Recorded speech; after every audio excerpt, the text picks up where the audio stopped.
Hi, this is Todd Reef. I'm the new CEO at Armstrong Fluid Technology.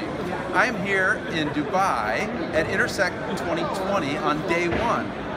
At Armstrong, we are showcasing our innovative new design envelope fire pump technology at the show, and this is very exciting for us. This is the first ever self-regulating variable speed pump that meets the NFPA 20 definition and code. We achieve this through smart pumps, innovative controls, and IoT connectivity via our pump manager. This is important to members of the show and end users and consultants because we can enable safer design throughout the life of the pump, lower first cost at time of commissioning, and also lower ongoing life cycle maintenance costs.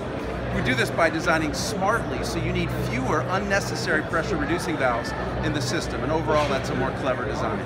So come see us in Hall 5 at booth B38 to learn more, because the heart of fire safety now has a brain.